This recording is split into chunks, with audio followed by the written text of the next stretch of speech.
Hi friends, स्वागत है आपका अपने चैनल गुरुकुल भिंड में। तो दोस्तों, कैसे हैं आप लोग। जैसा कि आप लोग जानते होंगे, सी टेट की डेट भी फिक्स हो गई है और एमपी टेट की डेट पहले से ही आ चुकी है। तो हमें अब पढ़ाई जो है वो सीरियस रूप से शुरू कर देनी चाहिए। तो इस क्लास में हम पढ़ेंगे जेरोम ब्रूनर का संरचनात्मक सिद्धांत। दोस्तों, आप लोगों को मैंने पहले ही बता दिया है, सिद्धांत बहुत ही इंपॉर्टेंट है बाल विकास के अंदर। और सिद्धांत से 70-80% क्वेश्चन बनते हैं, डायरेक्टली क्वेश्चन भी आते हैं और पेडागोजिकल क्वेश्चन भी आते हैं।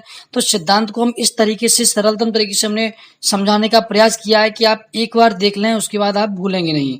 तो आप वीडियो को जरूर शुरू से लेकर एंड तक पूरा देखिए यदि आप कुछ करना चाहते हैं जीवन में। तो चलिए शुरू करते हैं। प्रतिपादक इसके कौन थे? जेरोम एस ब्रूनर इसके प्रतिपादक हैं। ठीक है, जेरोम ब्रूनर। और इस सिद्धांत के अन्य नाम क्या है? अन्वेषण का सिद्धांत और संरचनात्मक सिद्धांत। ठीक है ना। और जैसा कि मैं आपको बताता हूं, हमेशा पुस्तक जो लिखते हैं, पुस्तक हमेशा इंपोर्टेंट होती है। मैंने कई सारे पेपर उठा के देखे हैं पीछे, उनमें पुस्तक जरूर पूछी गई है। तो आप लोग भी पेपर देख सकते हैं, प्रीवियस ईयर क्वेश्चन, तो उनमें आपको पुस्तक मिल जाएंगी। तो ब्रूनर की जो पुस्तक है, एक इन्होंने पुस्तक लिखी the process of education, the relevance of education. और ये अमेरिकी मनोवैज्ञानिक थे।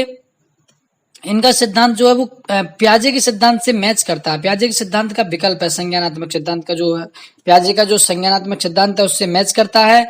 दोस्तों, आप लोग सिर्फ सुनते रहिए, मैं आपको सारी चीजें एक वन बाय वन करके बताता जाऊंगा। प्याजे का सिद्धांत जो है, इसका विकल्प है। इन्होंने 3 अवस्थाएं बताई। देखिए, प्याजे ने कौन सी अवस्थाएं बताई थी? प्याजे ने 4 अवस्थाएं बताई थी। क्या आपको याद है 4 अवस्थाएं कौन कौन सी बताई थी प्याजे ने? प्याजे ने बताई थी संवेदी पेशी अवस्था, पूर्व संक्रियात्मक अवस्था, स्थूल या मूर्त क्रियात्मक अवस्था और औपचारिक क्रियात्मक अवस्था। ठीक है ना। उन्होंने 3 अवस्थाएं बताई थी और ब्रूनर ने प्याजे ने 4 अवस्थाएं बताई थी और ब्रूनर ने 3 अवस्थाएं बताई हैं। ठीक है ना। इन्होंने कौन कौन सी 3 अवस्थाएं बताई हैं? एक इन्होंने बताई है इनएक्टिव एज, ये क्रिया निर्माण विधि या सक्रियता विधि, 0 से 3 वर्ष तक होती है। दोस्तों, यहाँ पर आपने और आप देख सकते हैं, कुछ लोग यहाँ पे भ्रमित होते हैं, अलग अलग एज देते हैं, लेकिन मैंने एनसीईआरटी बुक में देख के जो एज उसमें जो मेंशन की गई थी वही एज मैंने यहाँ पे लिखी है एनसीईआरटी बुक से। ठीक है, कक्षा 11 की जो साइकोलॉजी की एनसीईआरटी बुक है उसमें मेंशन की हुई है, वहां से मैंने इसको लिखा है। दूसरी एज इन्होंने बताई है आइकॉनिक एज, दृश्य प्रतिमा विधि या प्रतिबिंबात्मक विधि या छायात्मक विधि। ठीक है ना। और थर्ड एज जो है संकेत या चिन्ह आधारित आयु या चिन्ह आधारित अधिगम व्यवस्था, इसको सिंबॉलिक एज बोलते हैं। ये 12 वर्ष के बाद होती है। ठीक है ना।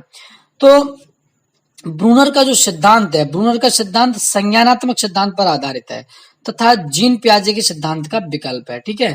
ब्रूनर ने 2 चीजों पर बल दिया।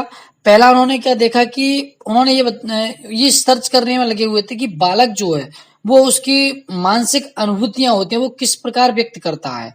और दूसरा, जैसे शैशवावस्था और बाल्यावस्था में बालक किस प्रकार मानसिक चिंतन करते हैं। उन्होंने 2 चीजें देखी, जो उनकी मानसिक जो अनुभूतियां होती हैं, ठीक है, तो वो व्यक्त कैसे करते हैं, अनुभूतियों को कैसे व्यक्त करते हैं और मानसिक चिंतन कैसे करते हैं बाल्यावस्था तक और शैशवावस्था में जो बच्चे होते हैं।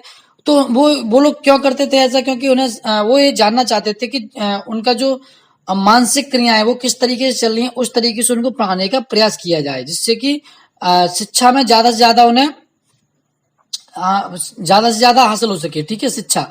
जीन प्याजे ने 4 अवस्थाओं का वर्णन किया, जबकि इन्होंने 3 अवस्थाओं का वर्णन किया है। ठीक है, जीन प्याजे ने कितनी अवस्थाएं बताई थी? 4 अवस्थाएं भी मैंने आपको बताई हैं और इन्होंने 3 अवस्थाएं बताई हैं। ठीक है।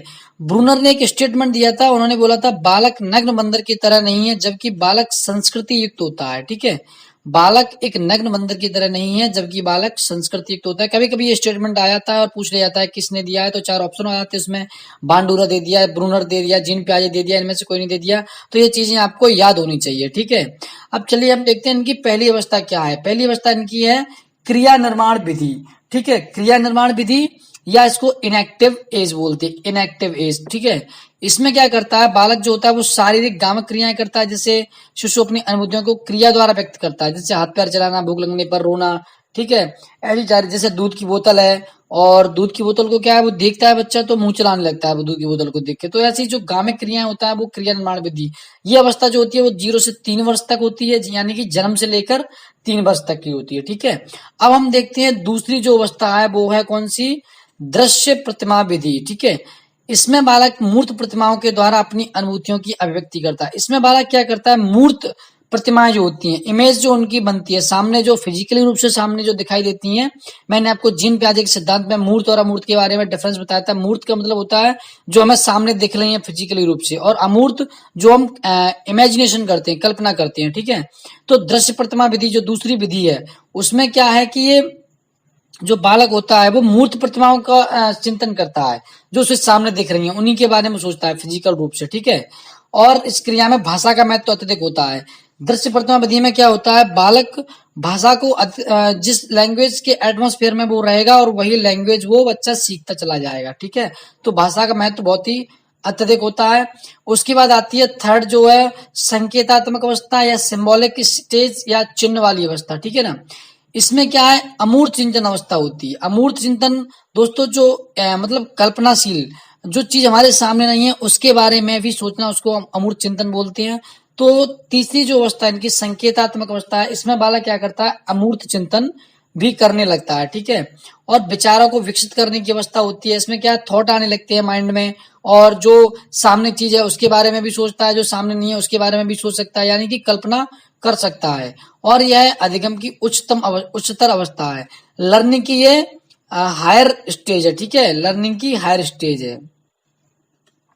तो ये तीन अवस्थाएं इनके द्वारा बताई गई हैं। और उन्होंने एक चीज और बताई थी, इन्होंने क्या बताया था, शिक्षण जो सिद्धांत है वो उनकी विशेषताएं कुछ उन्होंने बताई थी। उन्होंने बताई थी प्री लर्निंग कंपैटिबिलिटी, जैसे शिक्षण सिद्धांत का संबंध उस झुकाव से जिसको वह स्कूल में प्रवेश करते समय रखता है, पूर्ववर्ती अनुभवों तथा संदर्भों से वह अधिगम की क्रिया को आधार प्रदान करता है। और दूसरा उन्होंने बताया था स्ट्रक्चर ऑफ नॉलेज।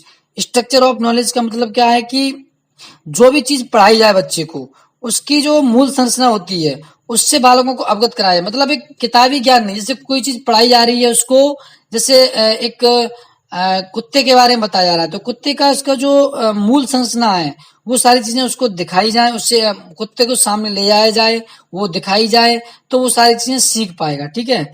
और तीसरा उन्होंने बताया सीक्वेंस। और सीक्वेंस का मतलब क्या है, तीसरी अवस्था उन्होंने तीसरा जो स्पेशलिटी बताई वो सीक्वेंस बताई। सीक्वेंस का मतलब है कि सारी चीजें एक निरंतर क्रम में सिखाई जाए। उसके बाद क्या है, पुनर्बलन। चौथी जो स्पेशली बताई है वो पुनर्बलन, यानी कि फीडबैक भी दिया जाए बच्चों को, जिससे क्या है कि उन्हें एक मोटिवेशन मिलता है।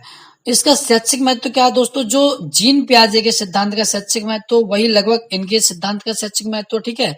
यह निर्मितवाद है, यानी कि क्रिएचरवाद है। इसमें क्या है, छात्र केंद्रित रहता है निर्मितवाद पे, और जो उसका पूर्व ज्ञान रहता है उसके अनुभवों पर बल देता है। बालक वस्तुओं का प्रतीक के रूप में प्रयोग करना सीख जाता है। वस्तुएं जो होती हैं उनको प्रतीक के रूप में प्रयोग करना सीख जाता है। ब्रूनर के सिद्धांत में ज्ञान की संरचना पर बल दिया जाता है। देखो उसका नाम ही है संरचनात्मक सिद्धांत, यानी कि ज्ञान की जो संरचना है, उन्होंने मुख्यतः ये बताया कि संरचना कैसी है उस तरीके से बालक को सिखाया जाए, ठीक है। कोई भी चीज है तो उसका स्ट्रक्चर पूरा बच्चे के सामने लाया जाए, संरचना, ठीक है, ठीक है। इस सिद्धांत में नवीन शिक्षण कौशल का विकास करना चाहिए, यानी कि जो नए नए स्किल होते हैं, ठीक है, लर्निंग के जो नए नए स्किल हैं उनका डेवलपमेंट करना चाहिए। यह एक ऐसा सिद्धांत है जिसमें कैसे सीखना पड़ता है, यानी कि ये सिद्धांत ऐसा है, इसमें ये बताया था कि कैसे सीखें कैसे, उससे क्या होता है इस चीज का पता चल जाएगा, तो हम बच्चों को बहुत ही आसानी से चीजें सिखा सकते हैं, ठीक है। तो इसका ये शैक्षिक महत्व था। तो ब्रूनर का ये हालांकि इससे ज्यादा क्वेश्चन नहीं आते हैं, लेकिन फिर भी एक दो तीन क्वेश्चन तो बन ही जाते हैं, एक दो क्वेश्चन तो कहीं ना कहीं बन ही जाते हैं। और हमें तो आजकल आपको पता है कि बहुत सारे डीपली क्वेश्चन आते हैं। कोई भी एग्जाम हो, आप एमपी टेट का, यूपी किसी का भी एग्जाम दो, एमपी टेट का एग्जाम छोड़िए, आप किसी भी कंपटीशन का एग्जाम देने जाते हैं तो आप ये बता नहीं सकते कि क्वेश्चन कहाँ से आ रहा है। तो हमें पूरा डिटेल में पढ़ के चलना चाहिए और उसके ऑब्जेक्टिव क्वेश्चन जरूर लगाने चाहिए। तो हम आपको ऑब्जेक्टिव वाली हमारी जो प्लेलिस्ट है उसमें आप जाके ऑब्जेक्टिव क्वेश्चन लगा सकते हैं, उसमें मैंने बना रखे हैं। तो आज की क्लास हम यहीं पे खत्म करते हैं। यदि आपको वीडियो पसंद आया तो आप चैनल को सब्सक्राइब कर लीजिए, जिससे कि हम आपको बहुत ही मेहनत के साथ पढ़ाते हैं और आप लोगों को सारी चीजें समझ में आती जाएं।